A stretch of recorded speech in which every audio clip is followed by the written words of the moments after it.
Send her away or we're all dead. Commander Drake's voice cut through the operations tent like a blade. 8 Navy SEALs turned to stare at the 17-year-old girl standing in the doorway. She was small, she was young, and according to every man in that room, she had no business breathing the same air as them. But in 6 hours, the man pointing at her would be bleeding out in a valley, begging God for a miracle. And that miracle would come from the girl they wanted to throw away. If you want to see how one shot changed everything, subscribe to my channel, follow this story to the very end, and comment the city you're watching from. I want to see how far this story travels. The helicopter touched down at Forward Operating Base Vanguard at exactly 03:47 hours. Emma Callahan stepped onto Afghan soil for the first time, her boots sinking slightly into the dust that seemed to coat everything in this godforsaken place.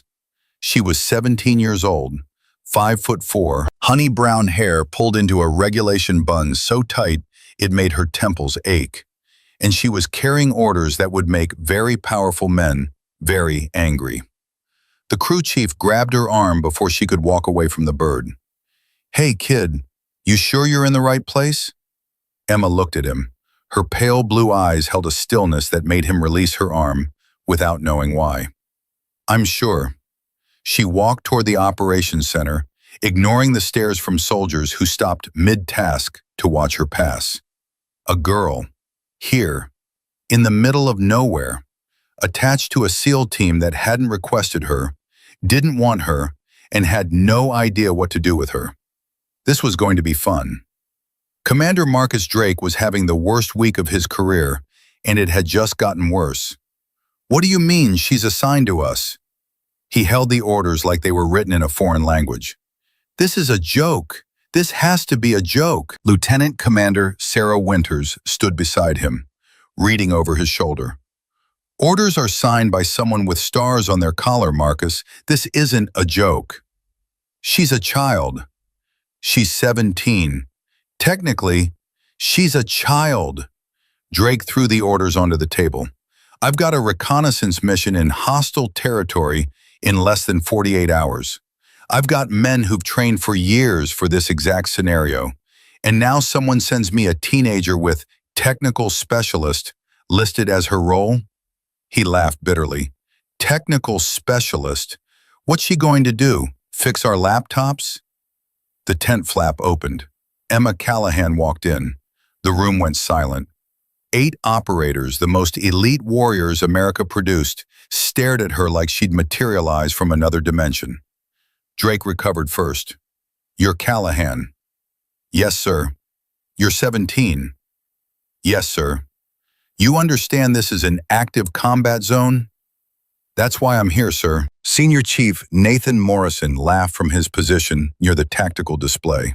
He was 38 years old, the team's primary sniper, and he had zero patience for whatever game command was playing. "This is precious," he said. "Absolutely precious. Did someone lose a bet? Is this a morale thing? Because I've got to say, sending us a mascot is really going to boost our spirits." Emma turned to face him. Her expression didn't change. "I'm not a mascot, Senior Chief." "No? Then what are you?" "Someone who's going to save your life before this week is over." The silence that followed was absolute. Morrison's smile faded. His eyes hardened. "Little girl, I've been doing this job since before you were born. I've forgotten more about combat than you'll ever learn. So maybe show some respect before you start making promises you can't keep." "Respect is earned," Emma said quietly. "So is doubt. You haven't earned either from me yet." Drake stepped between them before Morrison could respond. "Enough.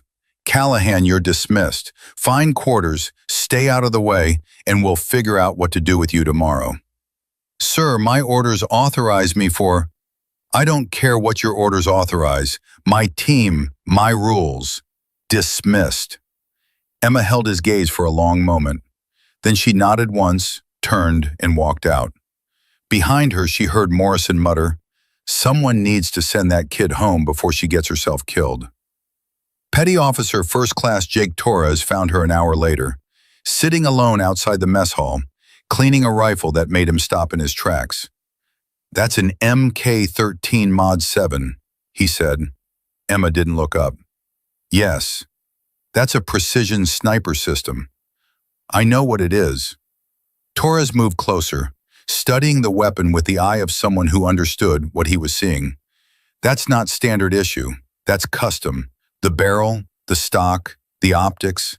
He whistled low. "Someone spent serious money on this." "My father." "Your father gave you a $50,000 sniper rifle?" "He gave me a lot of things." Emma's hands moved with practiced precision, breaking down the weapon and reassembling it without looking. Shooting was just one of them. Torres sat down across from her. He was 28, the team's communications specialist, and unlike the others, his eyes held curiosity rather than contempt. "You're not what they think you are," he said. "Are you?" Emma finally looked at him. "What do they think I am?" "A kid, someone's daughter who pulled strings to play soldier. A liability waiting to happen." "And what do you think?" Torres studied her for a long moment. The way she held the rifle, the way her eyes tracked movement at the edges of her vision, even while they talked. The way she breathed, slow, controlled, deliberate. "I think you're something they've never seen before," he said, "and that scares them more than they'll admit." The next morning, Morrison decided to make an example of her. "Range qualification," he announced at breakfast, loud enough for everyone to hear. "If the technical specialist is going to be on my base, she needs to prove she can at least hold a weapon without shooting herself." Emma set down her coffee. "Fine." "Fine?" Morrison grinned. "That's it? No protests, no excuses?" "Why would I protest?" She stood. "I've been waiting for someone to give me permission to shoot." 40 minutes later, most of the base had gathered at the firing range. Word spread fast in places like this. The kid was going to embarrass herself, and nobody wanted to miss it. Morrison handed her a standard M4 carbine. "Let's start simple. Targets at 200 meters, 3 rounds. Try not to miss completely." Emma looked at the weapon, then back at Morrison. "Permission to use my own equipment, Senior Chief." "Your own?" He laughed. "Sure, sweetheart, whatever makes you feel comfortable." She walked to her case, opened it, withdrew the MK-13 that Torres had admired the night before. Morrison's smile flickered. Emma set up on the firing line. The first target was at 500 meters, standard qualification distance for designated marksmen, beyond what most soldiers could hit consistently. She put 3 rounds through the same hole. The range went quiet. 700 meters, Morrison said, his voice flat now. 3 more rounds, 1 ragged hole. 900, same result. 1100. Emma adjusted her scope, controlled her breathing, squeezed the trigger 3 times. The spotter looked through his magnification for a long moment. Then he turned around, face pale. 3 rounds, same hole. I can't tell them apart without walking down there. Morrison stared at the distant target. 1100 meters. In light crosswind, with a rifle she just picked up. 3 rounds that could be covered by a single coin. "Who the hell are you?" he whispered. Emma began breaking down her rifle. "Someone who doesn't miss, Senior Chief. Someone who never misses." That night, Lieutenant Commander Winters couldn't sleep. She sat in the intelligence office, running Emma Callahan's name through every database she had access to. Most of it came back redacted. Black bars covering everything except basic biographical data. No training records, no unit assignments, no explanation for how a 17-year-old girl could shoot like a special operations veteran with decades of experience. But there was one note. One small annotation buried in the classification codes. JSOC authorization required. Callahan Protocol. Winters had never heard of a Callahan Protocol. She'd never seen clearance requirements this strict for someone so young. Whatever Emma Callahan really was, someone very powerful wanted it kept secret. She pulled up the girl's family records. Father, Robert Callahan. Occupation, military. Rank, classified. That shouldn't be possible. Ranks weren't classified. Unless... Winter's hands went cold. Unless the rank was high enough that knowing it would reveal too much. Emma found her in the intelligence office an hour before dawn. "You've been researching me," Emma said. Winters didn't deny it. "Someone has to know who you really are." "Why?" "Because in 48 hours my people are going into hostile territory, and I need to know if you're an asset or a liability." Emma moved closer. In the dim light of the monitors, her eyes seemed older than her face. "What did you find?" "Nothing. Everything's classified. Locked behind walls I don't have clearance to breach." Winters turned to face her fully. "But I know how to read between the lines. Your father isn't just military, he's someone important, someone who trained you personally, someone who gave you skills that shouldn't exist in someone your age. Does it matter who he is?" "It might matter while you're here." Winters leaned forward. "Why are you here, Emma? Really? This isn't a training exercise. This isn't some field trip to pad your resume. Men are going to die on this mission. Maybe a lot of men. Why would anyone send a 17-year-old into that?" Emma was silent for a long moment. When she spoke, her voice was barely above a whisper. "Because someone is going to betray you, someone you trust, and I'm here to stop them." The mission briefing happened at 1400 hours. Drake stood at the front of the room, tactical displays showing satellite imagery of a compound deep in enemy territory. Target is a warlord named Malik Hassan. He's responsible for 6 attacks on coalition forces in the last 3 months. Intelligence confirms he's meeting with arms dealers tomorrow night. We insert by helicopter, approach on foot, eliminate the target, and extract. Morrison raised his hand. "What about the intelligence source? How reliable is this?" "Source is classified, but command considers it solid. We've been tracking Hassan's movements for weeks. This is the best opportunity we're going to get." Emma stood near the back of the room, watching. She'd studied the intelligence package. Something about it bothered her. The information was too clean, too perfect, like someone wanted them to find it. "Sir," she said. Every head turned. Drake's jaw tightened. "Callahan, this is a command briefing." "I understand, sir, but I have concerns about the intelligence." Morrison snorted. "Of course you do. The technical specialist has concerns about intelligence gathered by professionals with decades of experience." "The compound layout," Emma continued, ignoring him. "The guard rotations. The timing of the meeting. It's too convenient. It reads like someone constructed it specifically for us to find."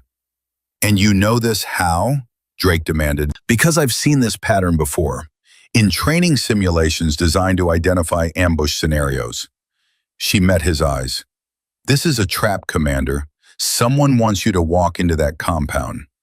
The room erupted. Operators shouting over each other, some defending the intelligence, others demanding to know how a 17-year-old thought she knew better than their analysts. Drake raised his hand for silence. When it came, his voice was ice. "Callahan, you're dismissed from this briefing and from this mission. You will remain on base tomorrow night. That's an order." "Sir, that's an order." Emma looked around the room, at the men who would be walking into that compound, at Torres, whose face showed he believed her, at Morrison, whose contempt had only deepened. "I hope I'm wrong," she said quietly. "For all your sakes, I hope I'm wrong." She walked out. Behind her, Drake turned back to his team. "The mission proceeds as planned. We launch at 2200 hours tomorrow." Torres found her at the vehicle depot, staring at a line of Humvees. "You really believe it's a trap?" he asked. "I know it is." "How?" "Because I've spent my entire life being trained to recognize them." Emma turned to face him. "My father, he's not just military, Torres. He designed half the tactical doctrine that Special Operations uses today. He's been preparing me for moments exactly like this since I was 5 years old." "Why would someone set up an ambush?" "That's what I don't know yet, but someone with access to classified intelligence fed you that information. Someone who wants this team dead." Torres was quiet for a long moment. If you're right, and they walk into an ambush tomorrow night, they'll be outnumbered, outgunned, no air support because the terrain makes extraction impossible. Emma's voice was flat, mechanical, running through scenarios she'd already calculated 100 times. Casualties will be total or near total within the first 15 minutes. We have to tell Commander Drake. He won't listen to me. You saw what happened in the briefing. Then I'll tell him. He won't listen to you either. Emma's eyes found his. But when everything goes wrong tomorrow night, I need you to remember this conversation, because I'm going to do something that will probably end my career, and I need at least one person to understand why. That night, Emma wrote a letter. She didn't know if anyone would ever read it, but she needed to put the words down. Dad, tomorrow something bad is going to happen. I've tried to warn them, but they won't listen. They see a kid. They see someone who doesn't belong. They can't see past their own assumptions to recognize the truth. You always told me that the hardest part of being exceptional isn't the training or the sacrifice. It's being underestimated by everyone around you. It's knowing you can help and being told to stand down. I'm not going to stand down, Dad. Whatever happens tomorrow, I'm going to do what you trained me to do. I'm going to save them, even if they don't want to be saved. Love, Emma. She sealed the letter and placed it under her pillow. Then she checked her rifle one final time, made sure her pack was ready, and lay down to wait for the moment when everything would change. The helicopters lifted off at 2200 hours exactly. Emma watched from the edge of the landing pad as the birds disappeared into the darkness, carrying 8 men toward what she knew was waiting for them. Morrison's words from the briefing echoed in her mind. The mission proceeds as planned. She waited until the sound of rotors faded completely. Then she walked to the motor pool. The night guard, a young corporal named Williams, looked up from his post. Can I help you, ma'am? Emma reached into her pocket and withdrew something she'd never shown anyone, a credential with a seal that made Williams go pale. I need a vehicle, she said, fast and quiet, and I need you to forget I was ever here. Williams stared at the credential, at the name on it, at the authorization level that shouldn't exist for someone her age. Yes, ma'am, he whispered. Whatever you need. The road north was treacherous in darkness. Emma drove without lights, using night vision, pushing the vehicle as fast as the terrain allowed. The mountains rose around her like jagged teeth against the stars. 40 kilometers to the target compound. 90 minutes if she pushed hard. If the roads held. If nothing went wrong. Her radio crackled. The team's frequency. She'd memorized it during the briefing, even though she wasn't supposed to have access. Drake's voice. Viper team approaching objective. All elements report ready. The responses came one by one. Morrison, Torres, the others, all confirming, all moving into position. Emma pressed the accelerator harder. At the compound, everything was quiet. Too quiet, Morrison thought. But he pushed the feeling aside. Intelligence said light security. Intelligence said easy access. Intelligence said in and out in 30 minutes. The breach went smoothly. Walls scaled. Guards neutralized. Entry points secured. They moved through the outer buildings in standard formation. Weapons up, covering every angle. Empty. All of it empty. Something's wrong, Torres whispered. Morrison's hand went to his throat mic. Command, target building is clear. No sign of Hassan. No sign of anyone. Before Drake could respond, the night exploded. Muzzle flashes from every direction. Explosions ripping through the compound. Screaming in languages Emma didn't need to understand to know what they meant. She was still 20 kilometers out when she heard it on the radio. Ambush! We are under fire! Multiple hostiles, all directions. Morrison's voice. 2 wounded. We're pinned. Fall back to secondary position. Move! Move! And then, the words that made her blood freeze. They knew we were coming. They knew exactly where we'd be. Emma drove faster. The radio traffic became increasingly desperate, casualties mounting, ammunition running low, no extraction possible. Enemy positions controlled all approach routes. Torres's voice, strained but steady, "Commander, we need support. Anything, everything." Drake's response was barely audible over the gunfire. "Air assets can't reach us. There's a SAM position on the eastern ridge. Nothing's getting through." Emma checked her map. The eastern ridge. She knew that position. She'd studied it on the satellite imagery. 1,400 meters from the compound, elevated with clear sightlines. 1,400 meters. At night, with wind, with a target she could barely see. Impossible. But impossible was what her father had trained her for. She abandoned the vehicle at the base of a ridge system 8 kilometers from the compound. From here, she would move on foot.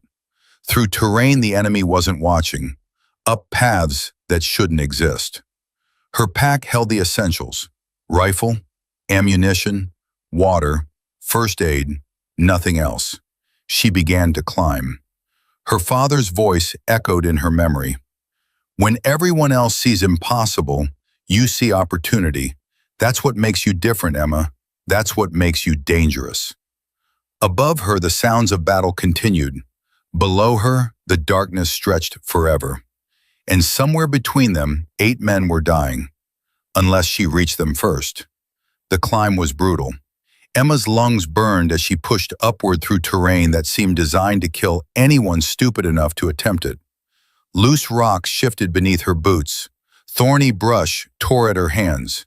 Every muscle in her body screamed for rest she couldn't afford to give. On the radio, the situation was deteriorating by the minute. "Morrison's hit." Torres's voice crackled through static. "Femoral artery. I'm applying tourniquet, but he's losing blood fast." Drake responded, his words punctuated by gunfire. "How long can he hold?" "Maybe an hour, maybe less. We need evac, now." "Air can't reach us. That SAM is still active." Emma climbed faster. The goat trail she'd identified on the map was steeper than satellite imagery suggested. In daylight, with proper equipment, it would have been challenging. At night, alone, with enemy fighters potentially anywhere, it was suicide. She didn't care. 8 men were dying. 8 men who had dismissed her, mocked her, told her she didn't belong. 8 men who would be dead by sunrise if she didn't do something impossible. Her father's voice echoed through her exhaustion. "Pain is temporary. Failure is permanent. Which one can you live with?" She kept climbing. 30 minutes into the ascent, her hand closed on empty air where rock should have been. She slipped, sliding backward, grabbing desperately at anything solid. Her fingers found a root. She held on, body dangling over darkness, shoulders screaming with the strain. For a long moment she hung there. Below her, nothing but black. Above her, more climbing. And somewhere beyond the ridge, men dying. Emma pulled herself up, one arm, then the other, dragging her body onto stable ground through pure determination. She allowed herself 3 breaths, then she stood and continued climbing. The radio crackled again. This time it was a voice she didn't recognize, one of the wounded operators speaking through gritted teeth. "Tell my wife I love her. Tell her I'm sorry I—" "Shut up," Drake cut in. "Nobody's dying tonight. You hear me? Nobody." But Emma could hear the desperation beneath his words. The commander was running out of options, running out of time, running out of hope. She was 40 minutes from the ridge, 40 minutes from a shot that might save them all, if they lasted that long. The enemy knew they had the SEALs trapped. Emma could hear it in the radio traffic she was intercepting. They were taking their time, tightening the noose, enjoying the slow death of America's finest warriors. "We should rush them," one of the operators said. "Break through to the east." "Negative," Drake responded. "That sniper on the ridge will cut us down before we make 50 meters. We tried that approach. Williams took a round in the shoulder." "Then what? We just sit here and wait to die?" "We wait for a miracle." Emma's jaw tightened. She was the miracle. She just had to get there in time. 20 minutes later, she reached a plateau. She could see the valley now, spread out below her like a diorama of hell. Muzzle flashes everywhere, tracers cutting through darkness. And at the center, a cluster of rocks where the SEALs had made their final stand. They were surrounded on 3 sides. The 4th side was a cliff face, no escape. No reinforcement, just 8 men against what looked like 40 or 50 enemy fighters. Emma scanned the ridge across the valley. There, the SAM position. She could see the launcher's silhouette against the stars. And beside it, a figure. The operator who was keeping rescue helicopters away. 1,400 meters, across a valley filled with swirling mountain wind. At night, with a target she could barely see. Her father had made her take shots like this in training, hundreds of times, thousands. But training wasn't combat. Targets didn't shoot back. And failure in training meant embarrassment, not death. She found a position. Stable, clear sightline. She began setting up her rifle. On the radio, Torres's voice cut through. "Morrison's crashing. His pulse is thready. We're losing him." "Stay with me, Senior Chief." Drake's voice cracked for the first time. "That's an order. You don't have permission to die." Morrison's response was barely audible. Tell that kid I was wrong about her. Tell her yourself. You're going to make it." Emma's hands were steady as she adjusted her scope. Her breathing slowed. Her heartbeat dropped to 50 beats per minute. The trained response of a sniper preparing to take a life. But her eyes burned. Morrison, the man who had mocked her, who had called her a mascot, who had done everything possible to humiliate her from the moment she arrived. He was asking forgiveness. In what he thought were his final moments, he was thinking about the girl he dismissed. "I'm coming," Emma whispered. "Just hold on, I'm coming." She finished her calculations. Windage, elevation, the curve of the bullet over 1,400 meters. At this range, she wasn't aiming at what she could see. She was aiming at where mathematics said the target would be when the bullet arrived. 2 seconds of flight time, 30 feet of drop, 10 feet of wind drift, a target the size of a dinner plate at a distance most shooters couldn't even see. One shot. Everything depended on one shot. She keyed her radio. The frequency was supposed to be secure, but she'd memorized it from the briefing. "Viper Command, this is Callahan. I have eyes on the SAM position. 1,400 meters. I can take the shot." Silence. Then Drake's voice, disbelief and fury mixed together. "Callahan, what the hell are you?" 1,400 meters, Commander. Night conditions, crosswind. I can make this shot." "That's impossible. Nobody can." "I can." Her voice was calm, certain. "Give me permission to fire." Another silence, longer this time. She could imagine Drake processing what he was hearing. The 17-year-old girl he dismissed was somehow on a ridge above the battlefield, offering to take a shot that his best snipers couldn't make. "If you miss, they'll see your muzzle flash. They'll know exactly where you are." "I know." "You'll be hunted, alone, with no support." "I know." "Callahan," Drake's voice dropped. "Why are you doing this?" Emma's finger rested on the trigger guard. "Because you didn't listen when I told you it was a trap.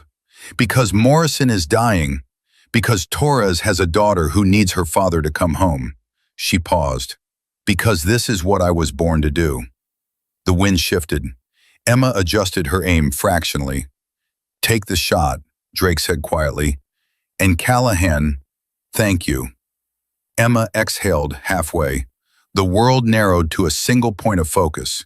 The SAM operator, 1,400 meters away, completely unaware that death was about to arrive from across a valley.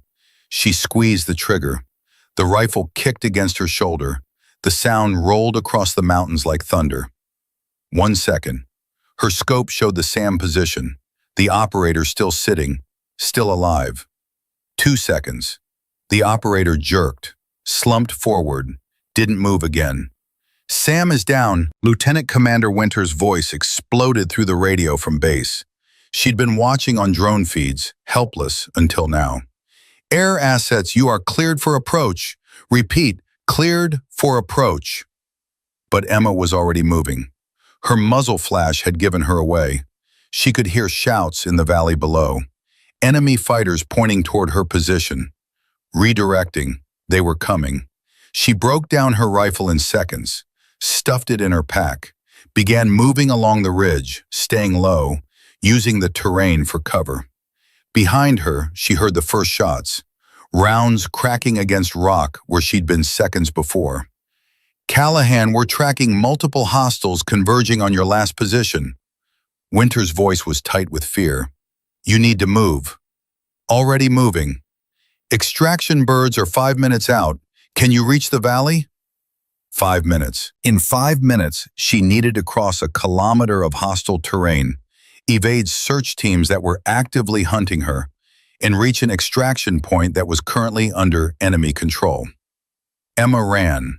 The ridge was narrow, forcing her into a channel of rock that limited her options. She could hear voices behind her, closing.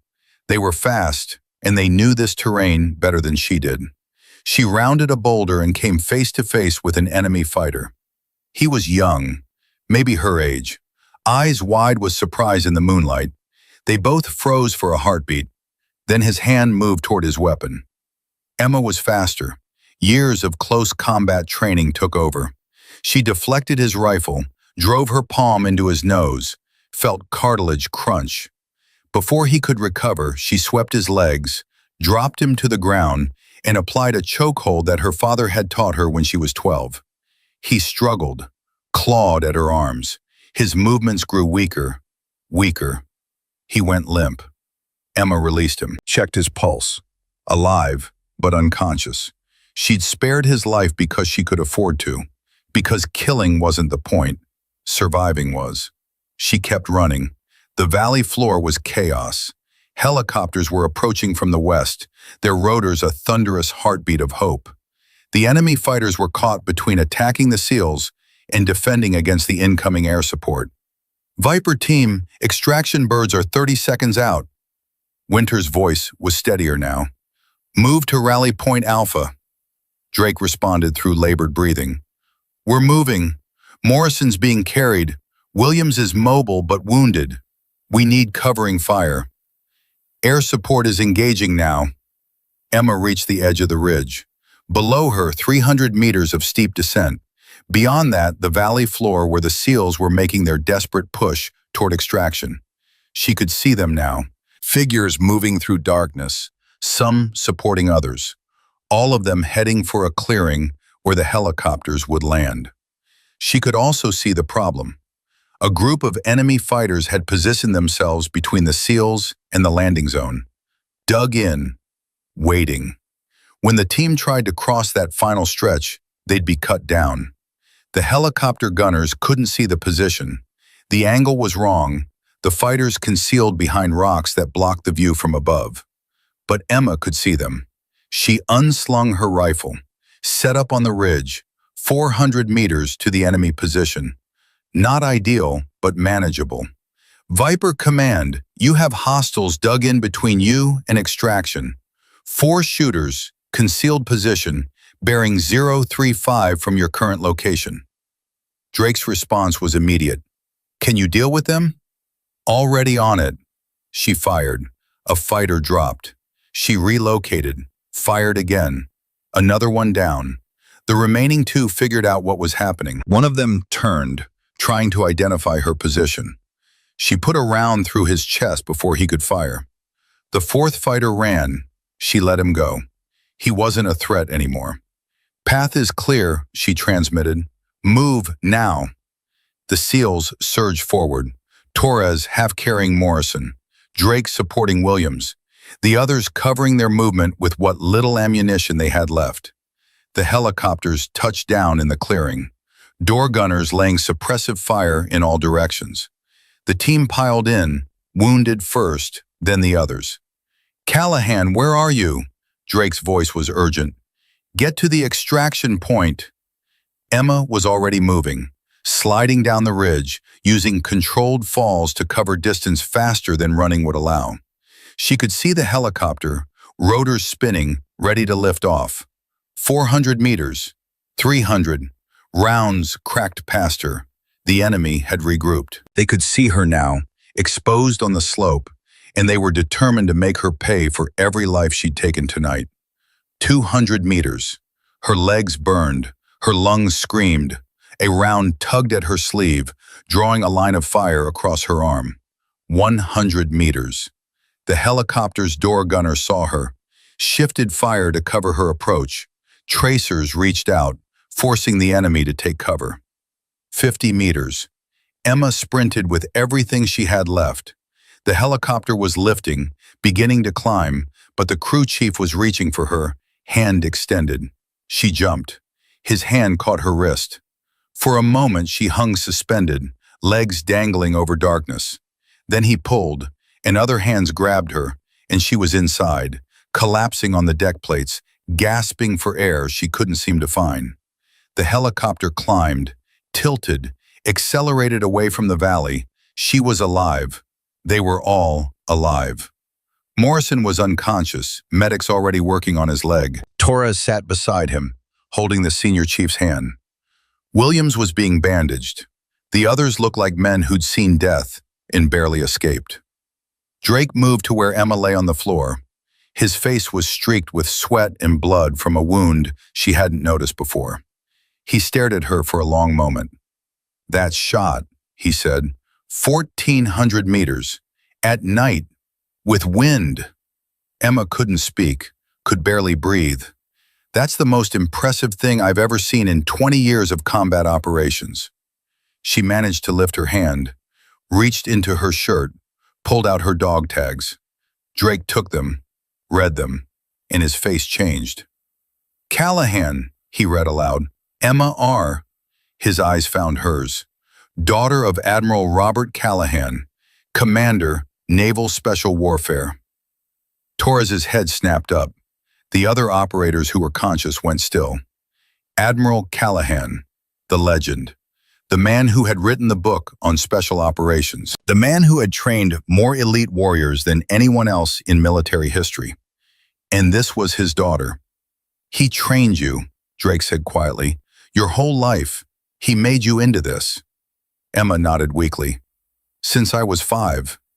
Why didn't you tell us? Would you have believed me?" Drake was silent. They both knew the answer. "I tried to warn you," Emma continued, her voice hoarse, "about the intelligence, about the trap, but you couldn't see past what you thought I was. A kid. A liability." Drake closed his eyes. When he opened them, something had changed. "I was wrong. We all were." He handed back her dog tags. "You saved 8 lives tonight, Callahan, including mine. I won't forget that." Emma tucked the tags back inside her shirt. "Then maybe next time you'll listen when someone tells you something's wrong, even if that someone is a 17-year-old girl." The helicopter flew on through the darkness, carrying its cargo of survivors toward the distant lights of the base. But Emma wasn't thinking about the base. She was thinking about what she'd heard on the radio during the ambush. The way the enemy had known exactly where to find them. The way the trap had been perfectly constructed. Someone had betrayed them. Someone with access to classified intelligence. Someone who had almost gotten 8 men killed tonight. And Emma intended to find out who. The helicopter touched down at Forward Operating Base Vanguard at 04:12 hours. Medical teams rushed the aircraft before the rotors stopped spinning. Emma watched from the deck as they loaded Morrison onto a stretcher, his face gray, his breathing shallow. "Hang in there, Senior Chief," Torres said, gripping Morrison's hand one final time before the medics pulled him away. "You're too mean to die." Morrison's eyes fluttered open. He looked around, disoriented, until his gaze found Emma. Something passed between them. Recognition, gratitude, a wordless apology for every cruel thing he'd said. Then they were running with him toward the surgical unit, and he was gone. Drake stood beside Emma as the chaos swirled around them. wounded being triaged, reports being shouted, officers demanding explanations for what had gone so catastrophically wrong. "You need medical attention," Drake said, nodding at her arm. Blood had soaked through her sleeve, the wound still bleeding sluggishly. Later, Emma's eyes tracked the base personnel rushing back and forth. "We need to find out who did this. The intelligence failure? That's for the investigators to—" "Not investigators." Emma turned to face him. "Me. I warned you this was a trap. Someone constructed that intelligence specifically to get your team killed. Someone with access. Someone inside." Drake's jaw tightened. "You're suggesting we have a traitor?" "I'm not suggesting anything. I'm telling you." She lowered her voice. "The enemy knew exactly where you'd be. They knew your approach routes. They knew your extraction options. That level of detail doesn't come from lucky guessing. It comes from someone who had access to your operational planning. That's a serious accusation. 8 men almost died tonight. That's serious." Emma met his eyes. "I need to see the intelligence chain of custody. Every person who touched that package from source to distribution. That information is classified." "Commander," Emma's voice hardened, "my father is Admiral Robert Callahan. I have clearance levels you don't even know exist. Either you help me find the traitor, or I go over your head so fast you'll feel the breeze." Drake stared at her. This wasn't the quiet girl who'd arrived 2 days ago. This was someone else entirely. Someone who had been forged in fire and emerged as steel. "Follow me," he said. Lieutenant Commander Winters was already in the intelligence office when they arrived. She looked up from her terminal, face pale with exhaustion and something darker. "I've been going through the source data," she said without preamble. "Emma was right. The intelligence was constructed, fabricated. Someone planted it specifically for us to find." "Who?" Drake demanded. "That's what I'm trying to determine." Winters pulled up a screen. The initial report came from a paid informant. Handler was a contractor named David Chen, but when I checked Chen's access logs— She paused, fingers hovering over the keyboard. "What?" Emma stepped closer. "Chen's credentials were used to upload the intelligence, but the access originated from a secure facility in Germany. Chen hasn't left Afghanistan in 6 months." "Someone spoofed his credentials," Emma said. "Used them remotely to plant the false intelligence. That would require significant technical expertise and detailed knowledge of our security protocols. Who has that kind of access?" Winters hesitated. Her eyes flickered to Drake, then back to Emma. "A handful of people, all vetted, all trusted. Names. Emma, I can't just—" "Names." Emma's voice was ice. 8 men almost died. Morrison is in surgery right now fighting for his life. Give me the names." Winters took a breath. Then she started typing. "There are 4 people with the technical capability and access level required. 2 are currently deployed to other theaters. 1 is on leave in the States." She paused. "The 4th is here, on this base." "Who?" The name appeared on the screen. Emma read it twice to make sure she wasn't mistaken. Major Richard Stanford, intelligence liaison, 15 years of service, decorated, trusted. "Stanford?" Drake's voice was hollow. "I've known him for 8 years. He was at my wedding. He's godfather to my daughter."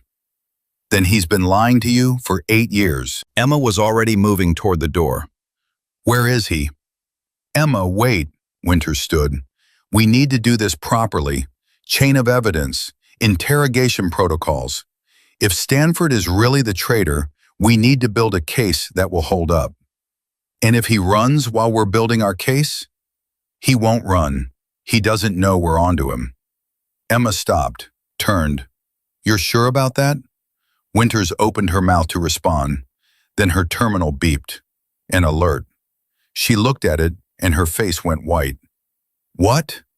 Drake moved to her side. "Stanford just logged into the system. He's deleting files, access logs, communication records." Winter's fingers flew across the keyboard. He knows. Somehow, he knows. Emma was out the door before either of them could react. Stanford's quarters were on the far side of the base. Emma ran, ignoring the pain in her arm, ignoring the exhaustion that threatened to pull her down. She'd been awake for over 24 hours. She'd climbed a mountain, taken impossible shots, fought hand-to-hand, and survived an extraction that should have killed her. None of that mattered. She reached Stanford's building and found the door to his quarters standing open. Inside, a half-packed bag sat on the bed, drawers pulled open, closet emptied. He was already gone. Emma keyed her radio. Stanford has fled his quarters. Packed bag, open door. He's running. Winters responded immediately. I'm tracking his access card. He's at the motor pool. He's taking a vehicle. Emma sprinted again.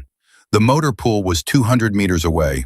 She covered the distance in under a minute, lungs burning, legs threatening to give out. She rounded the corner just in time to see a Humvee pulling out, Stanford behind the wheel. Their eyes met through the windshield. For a single instant, everything stopped. The traitor and the girl who'd survived his trap. The man who had sold out his brothers and the 17-year-old who had saved them. Then Stanford floored the accelerator. Emma didn't think. She drew her sidearm and fired. Not at Stanford, at the tires. One shot. Two. The front right tire exploded. The Humvee swerved, fishtailed, and slammed into a concrete barrier. Emma was on him before he could recover. She yanked open the driver's door, grabbed Stanford by his collar, and threw him onto the ground. Don't move. Her weapon was aimed at his face. Don't breathe without permission. Stanford stared up at her. Blood trickled from a cut on his forehead. His eyes were wild with fear. You don't understand, he said. They made me do it. They have my family. Your family. Emma's voice was flat. You sold out 8 men because of your family. My wife, my children, they said they'd kill them if I didn't cooperate. So you decided to kill us instead. I didn't have a choice. Emma crouched beside him, her weapon still trained on his face. There's always a choice, Major. You could have reported the threat. You could have asked for protection. You could have done literally anything except send good men to die. You don't know what it's like, Stanford's voice cracked. Watching your children grow up, knowing someone could take them away at any moment, knowing that every day you don't cooperate might be the day they disappear. You're right. I don't know what that's like. Emma leaned closer. But I know what it's like to run toward a battle I wasn't supposed to be part of. I know what it's like to make impossible shots while men are dying around me. I know what it's like to fight for people who don't even want me there. She stood, weapon still aimed. You had everything. Trust, position, brothers who would have died for you. And you threw it all away because you were afraid. Military police arrived then, sirens and flashlights converging on the motor pool. Drake was with them, along with Winters, in a squad of armed personnel. Take him, Emma said, stepping back. They hauled Stanford to his feet. As they dragged him away, he looked back at Emma one final time. Who are you? He asked. Who the hell are you? The girl you tried to get killed, she answered. The one who came back anyway. The debriefing took 3 hours. Emma sat in a hard chair, answering questions from intelligence officers, legal representatives, and commanding officers she'd never met before. Her arm had finally been bandaged. Someone had given her coffee she didn't taste. Stanford talked. Once he started, he couldn't stop. The whole sordid story came spilling out. Gambling debts, threats, escalating demands, the slow slide from small compromises to outright treason. He's been feeding them information for 2 years, Winters said afterward, finding Emma alone in the corridor. Tonight wasn't the first operation he compromised, just the biggest. How many others died because of him? Winters didn't answer. That was answer enough. Morrison's out of surgery, she added quietly. They saved his leg. He's going to make it. Emma closed her eyes. For a moment, she let herself feel the relief. The weight that had been pressing on her chest since the helicopter ride back eased slightly. Thank you for telling me. Emma, Winters hesitated. What you did tonight, the shot, the climb, finding Stanford, you're 17 years old. How is any of this possible? My father started training me when I was 5. Emma opened her eyes. After my mother died, he didn't know how to raise a daughter. All he knew was how to make warriors, so that's what he did. He made you into a weapon. He made me into someone who could protect people. Emma stood. There's a difference. She walked to the medical unit. Morrison was in a private room, machines beeping softly, IV lines running into his arm. Torres sat beside him, refusing to leave. How is he? Emma asked from the doorway. Torres looked up. His eyes were red. They say he'll walk again. Might take months of rehab, but he'll walk. Good. He woke up an hour ago, asked about you. Torres hesitated. He wanted me to give you a message. What message? He said he was wrong. About everything. He said you're not the kid he thought you were. Torres paused. He said you're the best damn sniper he's ever seen. Emma didn't know how to respond to that. She stood in the doorway looking at the man who'd mocked her, tormented her, tried to drive her away, the man whose life she'd saved. Tell him we're even, she said finally. He doubted me. I proved him wrong. That's all there is to it. She turned to leave. Emma, Torres's voice stopped her. For what it's worth, I believed in you. From the first time I watched you clean that rifle, I knew you were something special. Why didn't you say anything? Would it have mattered? Would any of them have listened? Emma considered the question. No, she admitted, probably not. Then I figured I'd let you prove it yourself. And you did. Torres managed a tired smile. 1,400 meters, in the dark, with wind. That's going to be a legend, you know. They'll be telling that story for decades. I don't want to be a legend.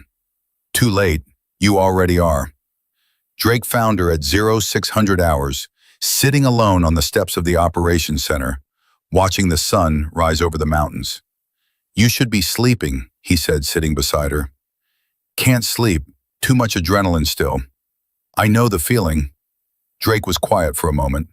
I called your father. Emma stiffened. And? He said he's proud of you. He also said he's going to kill you himself for taking that kind of risk. Drake almost smiled. I told him you saved 8 lives. He said that sounds about right for his daughter. That sounds like him. He's flying in tomorrow, wants to debrief you personally. Emma nodded. She'd expected that. Her father never did anything halfway. I owe you an apology, Drake said quietly. Not just for doubting you, for not listening when you tried to warn us.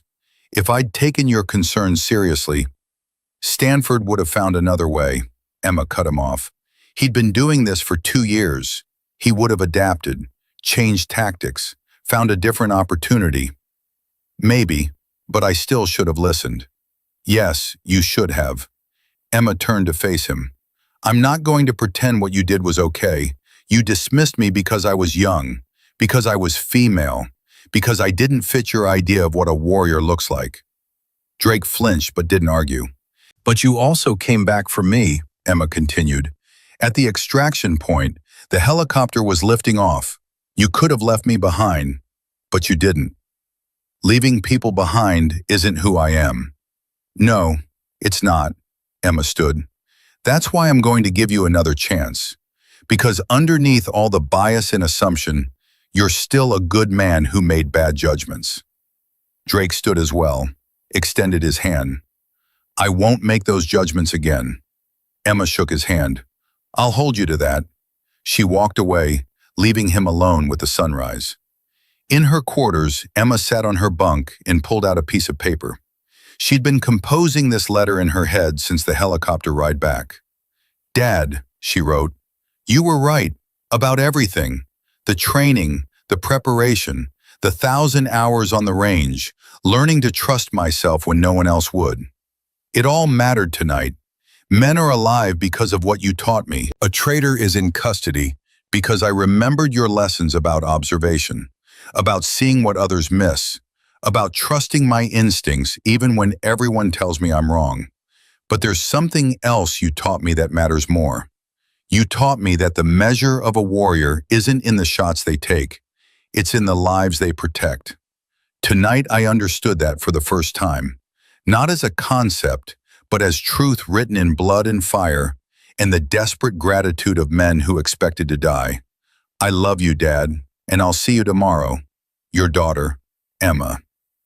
She sealed the letter and placed it on her desk. Then she lay down, still fully clothed, and closed her eyes. Sleep came immediately, dark and dreamless.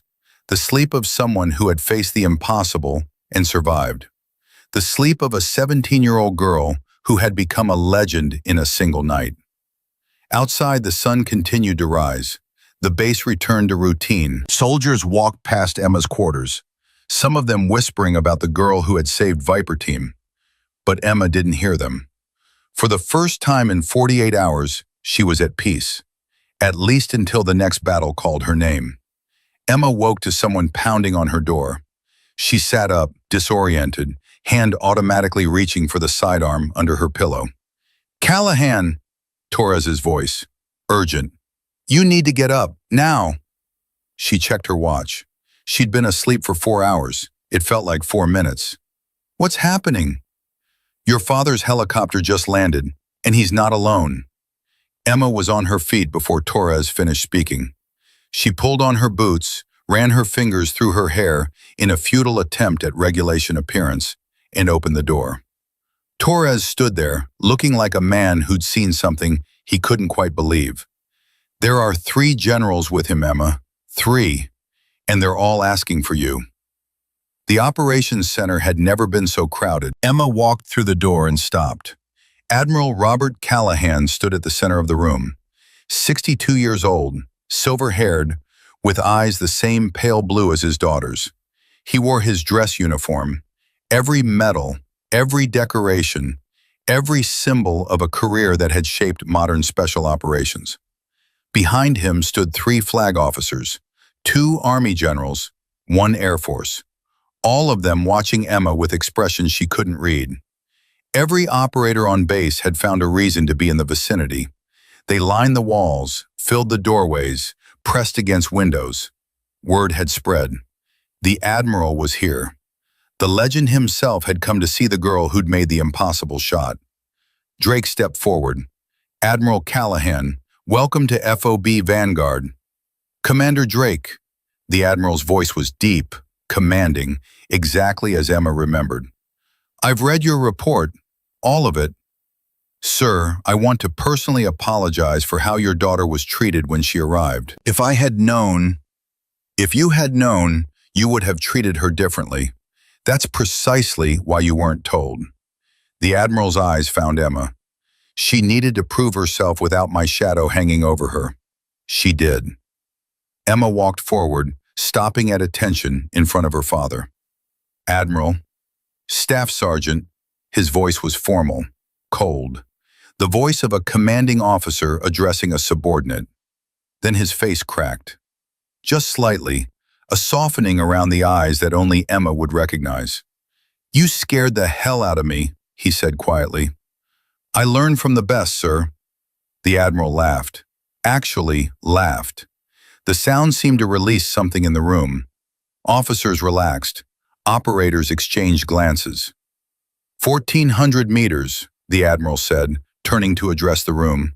Night conditions. Crosswind. Moving to a position no one else would attempt. Taking a shot no one else could make. He paused, and then pursuing a traitor single-handedly and apprehending him before he could escape. He looked at Drake. "Commander, you had a weapon under your command that you didn't recognize. That's not entirely your fault. Emma was designed to be underestimated. It's part of her tactical advantage." "Designed, sir?" "I've been training my daughter since she was 5 years old. After her mother died, I didn't know how to be a father. I only knew how to be a warrior, so I raised her as one." The Admiral's voice carried no apology. "Every range session, every tactical exercise, every simulation my teams used to train the best operators in the world. Emma did them all. Not once, thousands of times. Silence. Every person in the room stared at Emma with new eyes. She's not just a talented shooter, the Admiral continued. She's the most extensively trained precision marksman I've ever produced. And I've produced quite a few. One of the generals stepped forward. General Harrison, Army Special Operations Command. Admiral, the reason we're here, the offer we discussed. Yes, the Admiral turned to Emma. Staff Sergeant Callahan, you've been recommended for immediate assignment to DevGru. The recommendation came from Commander Drake and was endorsed unanimously by every operator who served with you last night. Emma's breath caught. DEVGRU, the Naval Special Warfare Development Group, the most elite tier of special operations in the world. I'm 17, she said. You'll be 18 in 4 months. The assignment would begin then. General Harrison spoke now. In the meantime, you would continue training at advanced facilities, preparing for the work ahead. And if I refuse? The Admiral raised an eyebrow. Do you want to refuse? Emma thought about it, really thought, about the life she could have, college, normalcy, a future that didn't involve shooting people at extreme distances. Then she thought about Morrison in the hospital, about Torres and his lost daughter, about the men who'd walked into an ambush and walked out again because she'd been there. No, sir, I don't want to refuse. Then the assignment stands. Congratulations, Staff Sergeant. The Admiral extended his hand. Emma shook it. You've earned this, every step of the way. The room erupted. Operators crowded forward to congratulate her. Drake shook her hand again. Torres pulled her into a hug that lifted her off the ground. Even the generals were smiling. But Emma's eyes found her father's across the chaos. He nodded once. A private acknowledgement. A father's pride expressed in the only language he knew. She nodded back. 2 hours later, Emma sat beside Morrison's hospital bed. The senior chief was awake, propped up against pillows, looking pale but alive. So, he said, DEVGRU. Word travels fast. This is a military base. Word travels at the speed of gossip, which is faster than light. Morrison shifted, wincing at the movement. You deserve it. I mean that. You don't have to. Yeah, I do, he cut her off. I was an ass to you from minute one. I saw a kid and decided you were worthless. Didn't matter what you could do. Didn't matter what you proved. I'd already made up my mind. You weren't the only one. No, but I was the loudest. Morrison met her eyes. I've been doing this job for 18 years. I thought I knew what a warrior looked like. Big, strong, male, experienced. He shook his head. You're none of those things, and you outperformed every operator I've ever served with. I had good training. Training doesn't explain what you did. I've seen trained shooters freeze under pressure. I've seen experienced operators miss shots half that distance because their hands were shaking. Morrison's voice hardened. You didn't freeze. You didn't shake. You climbed a mountain alone in enemy territory and took a shot that saved my life. Emma didn't know what to say. I'm going to ask you something, Morrison continued, and I want an honest answer. Okay. When you took that shot, the one that killed the SAM operator, what were you thinking? Emma considered the question. I was thinking about the math, wind speed, bullet drop, time of flight. That's it? Just math? And Torres. Morrison frowned. Torres? He told me about his daughter, the one who died, and I thought, if I missed that shot, if the helicopters couldn't reach you, his story would end here, in a valley surrounded by people who wanted him dead. Emma paused.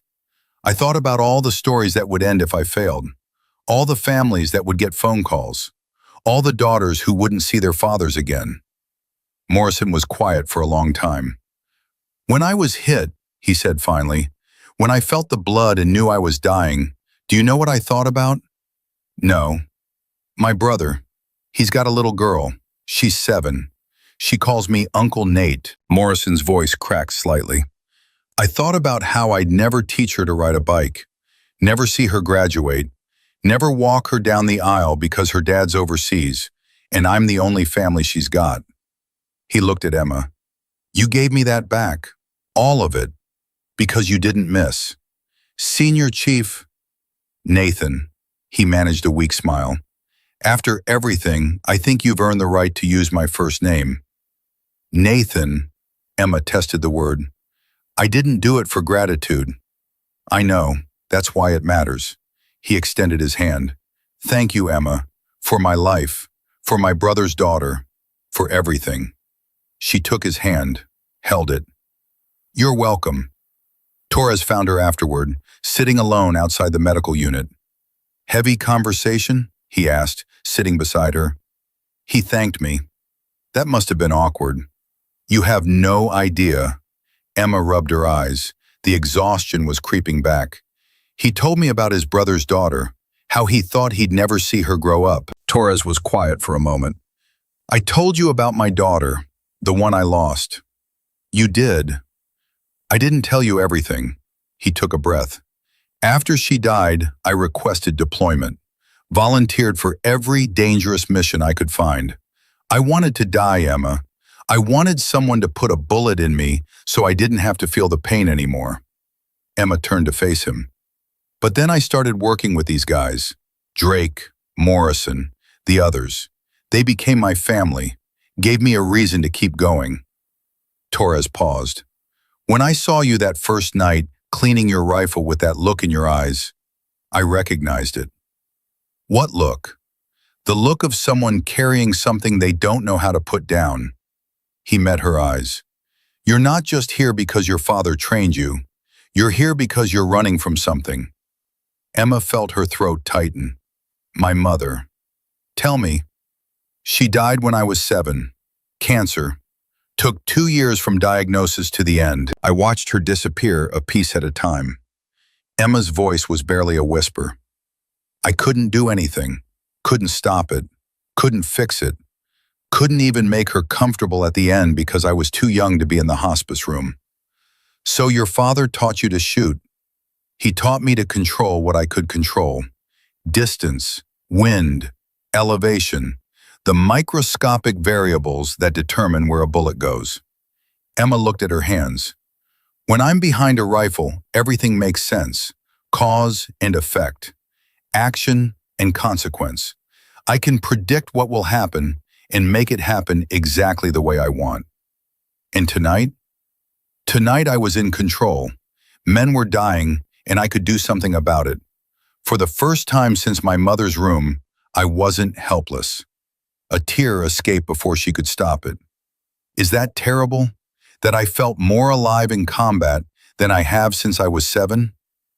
Torres put his arm around her shoulders. It's not terrible, it's human. We all find our peace in different places. Some people find it in churches. Some find it in families. He paused.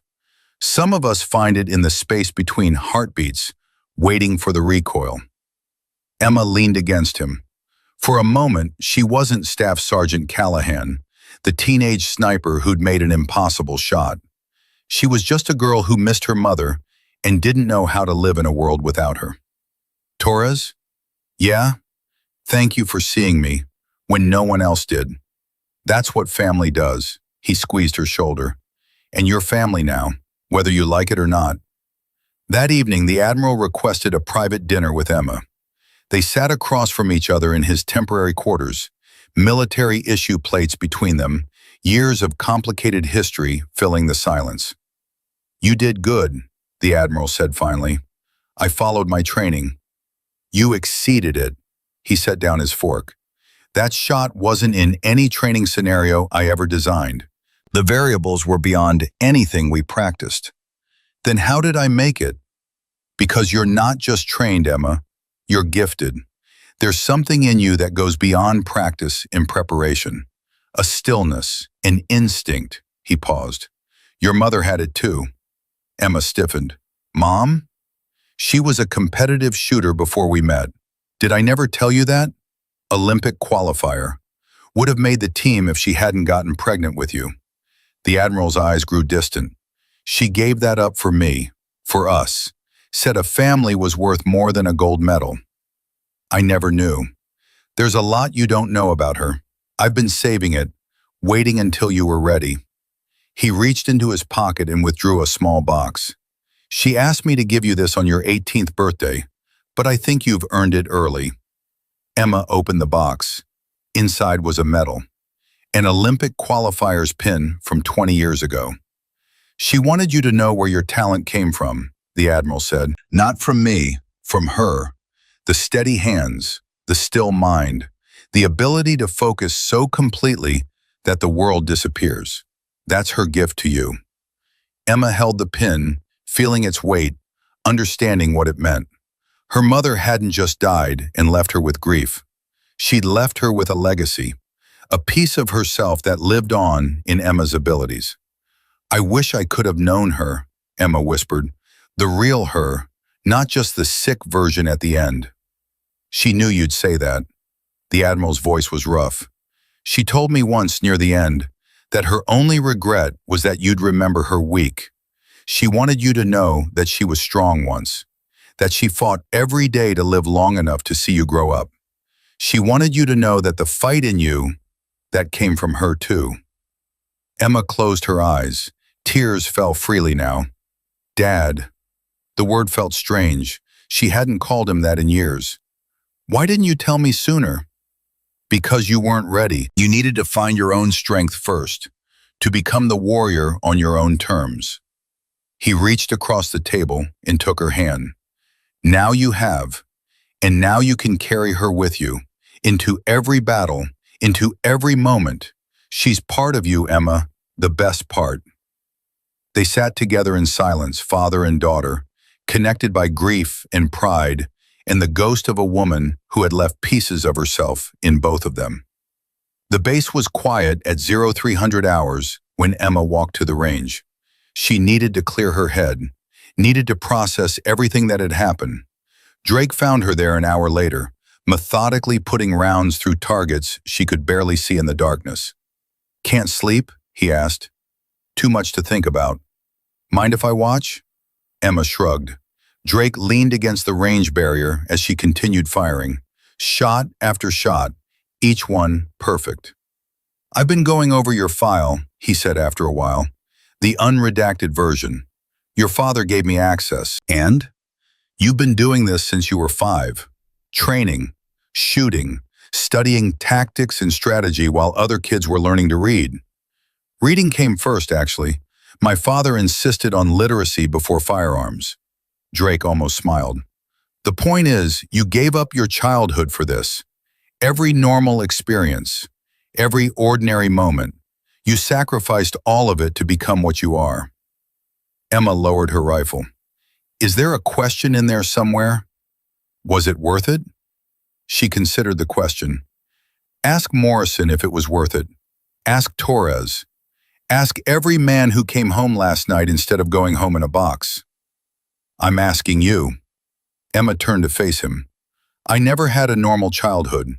I don't know what I gave up because I never had it to lose. All I know is what I gained. The ability to make a difference. The skill to save lives when saving lives seems impossible. She paused. Last night, 8 men went home to their families because I existed, because my father trained me, because I was exactly what I needed to be, exactly when I needed to be it. She lifted her rifle again. So yes, Commander, it was worth it. Drake watched her fire 3 more rounds. 3 hits, so close together they formed a single ragged hole. You know what the team is calling you? He asked. I've heard rumors. Whisper. Because by the time you hear the shot, it's already over. Emma smiled slightly. I like it. It suits you, Drake straightened. Get some sleep, Whisper. We've got a mission briefing at 0700, and this time you're going to be part of the planning, not watching from the back of the room. Yes, sir. Drake walked away, leaving her alone with her rifle and her thoughts. Emma fired 1 more round, watched it strike the center of a target she could barely see. Whisper. She could live with that. The mission briefing at 700 was unlike any Emma had attended before. This time she didn't stand at the back. This time, Drake pointed to a chair at the main table. "Sit," he said. "You're part of the planning now." The other operators made room without hesitation. Torres gave her a small nod.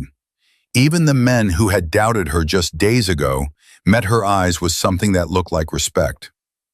"Intel has located Malik Hassan," Drake began, "the same target we were supposed to eliminate before the ambush. He's moved to a secondary compound, heavily fortified, better defended." "He knows we're coming," Torres said. "He knows we failed the first time. He doesn't know we're coming back." Drake pulled up satellite imagery. "This time we do it right. Full team. Air support confirmed. An Overwatch position." He looked at Emma. "That's yours, Callahan." The room stirred. Overwatch was typically the senior sniper's role. Morrison's role when he was healthy.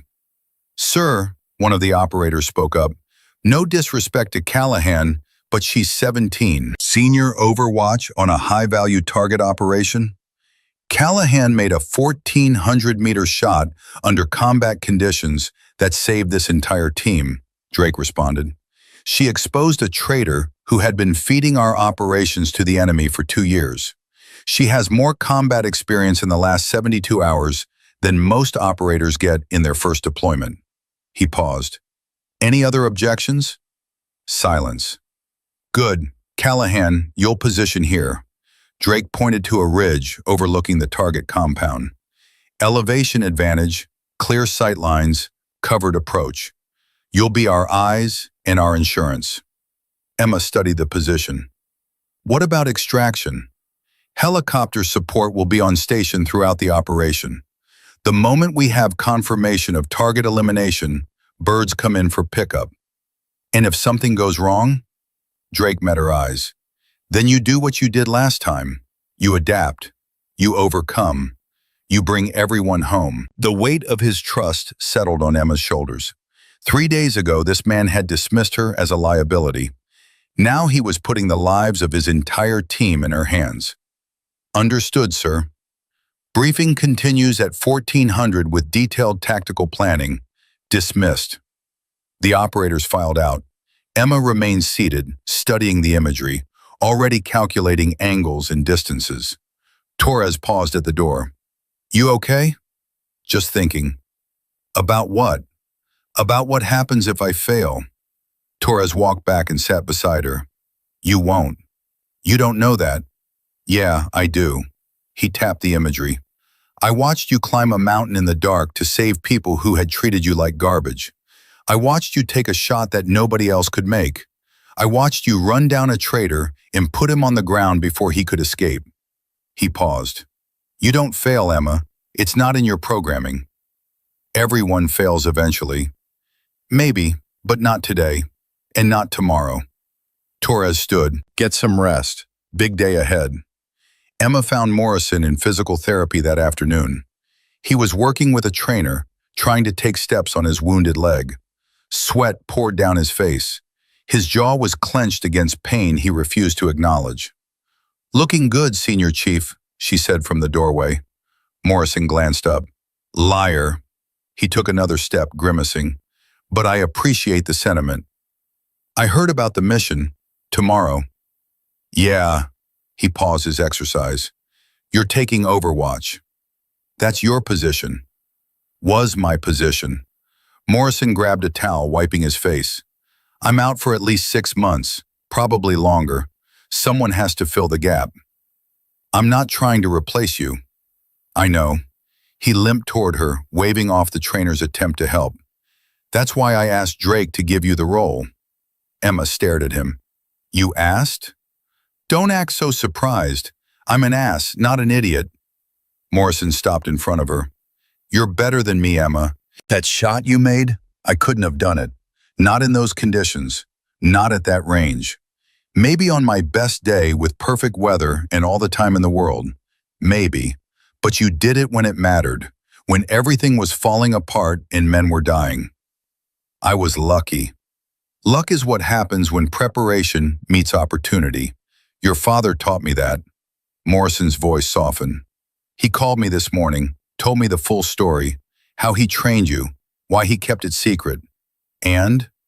And I understand now why you are the way you are, why you don't react when people doubt you.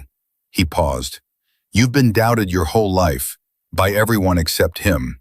You've learned to let results speak for themselves. Results are all that matter. No, Morrison shook his head. People matter. The men you save, the families who get their fathers back, the children who grow up with parents because someone was good enough and brave enough to make the impossible shot. He extended his hand. Thank you, Emma, for my life, for my future, for everything I'll get to do because you were there when I needed saving. She shook his hand. Just doing my job. Your job saved 8 lives. Morrison squeezed her hand before releasing it. Now go save more. That's an order. The helicopters lifted off at 0400 hours. Emma sat in the lead aircraft, rifle case between her knees, watching the faces of the men around her. They were different now. The hostility was gone. The doubt was gone. In its place was something she'd never expected to see directed at her. Trust. Torres caught her eye and nodded. Drake was reviewing tactical displays, but he glanced up long enough to give her a thumbs up. Even the operators who had been most skeptical now looked at her like she was one of them. Because she was. Finally, completely. The flight took 40 minutes. Emma used the time to review her calculations one more time. The overwatch position Drake had assigned offered excellent sightlines, but limited escape routes. If things went wrong, she'd be exposed. She didn't care. She'd been exposed before. She'd survived before. She would survive again. The helicopter touched down 3 kilometers from the target compound. Emma was first out, moving toward her position while the team assembled for their approach. Whisper, radio check, Drake's voice in her ear. Whisper copies, moving to Overwatch. Good hunting. The climb to her position took 20 minutes. By the time she reached the ridge, the eastern sky was beginning to lighten. Dawn was coming. The assault would begin with first light. Emma set up her rifle with practiced efficiency. The compound spread out below her, crawling with activity. Guards on the walls, vehicles in the courtyard, movement in the windows. Whisper in position. I have eyes on target compound, counting 12 hostiles visible, probably more inside. Copy, Whisper. We're beginning approach.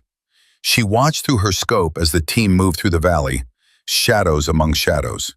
They were good, the best, but even the best could be surprised. Whisper, I've got movement on the north wall, single hostile, elevated position. I see him. Emma adjusted her aim. The guard was scanning the valley, unaware that death was watching from a kilometer away. He hasn't spotted you. Continue approach. Copy. The team reached the outer perimeter. Breaching charges were placed. Timers set. Everyone took position. 30 seconds to breach, Drake reported. Emma's finger rested on the trigger. The guard on the north wall had turned, looking in the wrong direction. Perfect. 20 seconds. She controlled her breathing. Slow, steady. The familiar calm settling over her. 10 seconds. The guard turned again. His eyes swept across the valley. Stopped. He'd seen something. Contact! Emma's voice was sharp. North wall guard is alerting. Taking the shot. She fired. The guard dropped before he could raise an alarm. Threat neutralized. Continue breach. The charges detonated. The team poured through the walls. Gunfire erupted from every direction. Emma worked her rifle with mechanical precision. A fighter emerging from a doorway. Down. Another one trying to flank the team from the west. Down. A third raising an RPG toward the assault force. Down. Multiple hostiles exiting the main building. Torres's voice was tight with adrenaline. I see them. Emma shifted her aim. 5 fighters running toward defensive positions. She fired 5 times. 5 fighters fell. Jesus, someone breathed over the radio. She's not missing. Focus on your sector, Drake ordered. Whisper, any sign of the primary target? Negative, he's not visible from my position. Copy, we're entering the main building. Emma watched helplessly as the team disappeared inside. She could hear the gunfire through the radio. Shouts, explosions, the chaos of close-quarters combat. Contact in the central room. Grenade, get down. Man down, Peterson's hit. Emma's heart hammered. She couldn't help them in there, couldn't protect them when the walls blocked her view. Whisper, we've located the target. Malik Hassan is in the basement. We're pursuing. Copy, Viper. I'm watching the exits. The compound's rear door burst open. 3 figures emerged, running toward a vehicle. One of them was taller than the others, older, moving with the authority of command. Target is exiting through the rear, Emma shouted. 3 hostiles moving toward vehicle. I have the shot. Take it, she aimed. The target was 800 meters away, moving fast, surrounded by bodyguards. She fired. The first bodyguard dropped. She worked the bolt. Fired again. The second bodyguard fell. Hassan threw himself behind the vehicle. She couldn't see him now, couldn't get a clean shot. Target is using vehicle for cover. I don't have an angle. Can you disable the vehicle? Already on it. She put a round through the engine block, then another through the front tire. The vehicle wasn't going anywhere, but Hassan was still hidden, still alive. Viper, I need you to flush him out. I can't see him behind that vehicle. We're pinned in the basement, taking fire from multiple directions. Emma made a decision. A crazy, reckless, completely unreasonable decision. I'm repositioning. Whisper, negative, hold your position. She was already moving. Grabbing her rifle, sliding down the ridge, running toward the compound. 800 meters of open ground between her and the target. Whisper, what the hell are you doing? My job, Commander. She ran. Bullets cracked around her. Someone had spotted her, was trying to bring her down. She didn't stop, didn't slow, just kept moving, closing the distance. 600 meters, 400, 200. She dropped behind a wall, breathing hard. From here, she could see around the vehicle. Hassan was crouched behind the rear wheel, a pistol in his hand, eyes wild with fear. He saw her. Their eyes met across 50 meters of dusty courtyard. Emma raised her rifle. Hassan raised his pistol. She was faster. The rifle kicked. Hassan jerked backward. The pistol fell from his fingers. He slumped against the vehicle and didn't move. Target down, Emma reported, her voice steady despite the adrenaline flooding her system. Malik Hassan is eliminated. Silence on the radio. Then Drake's voice, filled with something that sounded like awe. Copy, Whisper. Target confirmed down. All units prepare for extraction. The helicopters arrived 12 minutes later. The team emerged from the compound, some walking, others being carried. Peterson had taken a round in the shoulder but would survive. 2 others had minor wounds. Everyone was coming home. Drake found Emma sitting against the wall where she'd taken the final shot. Her hands were shaking now. The adrenaline was fading, leaving exhaustion in its wake.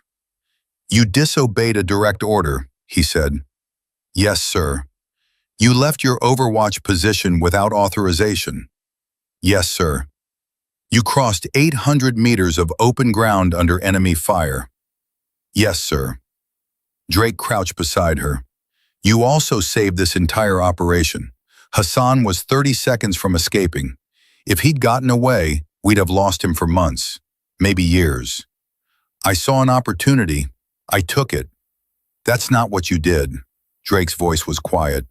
You saw your team in trouble. You saw a target escaping. And you decided that following orders mattered less than completing the mission and protecting your people. Emma looked at him. Are you going to court-martial me? Drake laughed. Actually laughed. Court-martial you? Callahan, I'm going to recommend you for a Bronze Star. He stood, offering his hand. Welcome to the team. Officially. Permanently. You're one of us now. She took his hand. let him pull her to her feet. Thank you, Commander. Don't thank me, thank yourself. You earned this. The flight back to base was quiet. Operators dozed. Medics tended to the wounded. Emma sat with her rifle across her lap, watching the mountains pass below. Torres dropped into the seat beside her. Hell of a shot. Which one? All of them, he smiled. You know what they're saying about you? I can imagine. They're saying you're the real deal, not just a sniper, a warrior, someone they'd follow into any fight, no matter the odds. That's generous. That's truth. Torres paused. Your father would be proud. He called me during the flight out, told me to be careful. And you responded by running across open ground into enemy fire. He didn't specifically say not to do that. Torres laughed. You're something else, Emma Callahan. Something else, entirely. The base welcomed them as heroes. Word had spread about the successful mission, about Malik Hassan's elimination, about the 17-year-old sniper who had made impossible shots and then charged across a battlefield to finish the job. Emma walked through the crowd accepting handshakes and congratulations, feeling like she was moving through a dream. Morrison was waiting outside the medical unit, standing on his own 2 feet despite the pain it must have caused. Heard you got him, he said. We got him, the team. I also heard you went Rambo across 800 meters of open ground. It was necessary. Morrison shook his head. You're insane. You know that, right?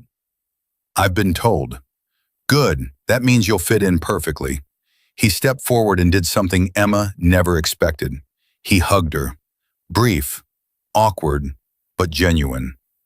Welcome to the family, Whisper. That night, Emma sat alone in her quarters and wrote one final letter to her father. Dad, the mission was successful. Hassan is eliminated. Everyone came home. I made shots I wasn't sure I could make. I took risks I probably shouldn't have taken. But when it mattered, when everything was on the line, I did what you trained me to do. I was the warrior you made me, and I finally understand why you did it. Not because you didn't know how to be a father, because you knew exactly what kind of world I would face. A world that would doubt me, dismiss me, tell me I couldn't do what needed to be done. You prepared me for that world. You gave me the tools to prove them all wrong. Mom's medal is around my neck as I write this. I can feel her with me, her steadiness, her focus, her refusal to give up even when everything said she should. I'm going to DevGru in 4 months. I'm going to become the best operator they've ever seen. And every time I take a shot, every time I save a life, I'm going to carry both of you with me. Thank you for everything. Your daughter, your warrior, Emma. She sealed the letter, placed it with the others she would send tomorrow. Then she picked up her rifle and began the familiar routine of cleaning and maintenance. The same motions she'd performed thousands of times. The same ritual that connected her to every moment of her training, every lesson her father had taught, every sacrifice that had brought her to this point. Outside, the base continued its rhythms. Soldiers walked past her quarters, some of them whispering her new call sign with something like reverence. Whisper. The girl who came from nowhere, the 17-year-old who made impossible shots, the warrior who saved 8 lives and caught a traitor and killed a warlord and proved every doubter wrong. She was all of those things now, and she was just getting started. Emma finished cleaning her rifle and held it up to the light. Perfect, ready, just like her. Tomorrow would bring new challenges, new missions, new opportunities to prove that age and gender and assumption meant nothing compared to skill and courage and the willingness to step forward when stepping forward was needed. She was ready for all of it. Because she wasn't just Emma Callahan anymore. She wasn't just the admiral's daughter or the technical specialist or the kid nobody believed in. She was Whisper, and this was only the beginning.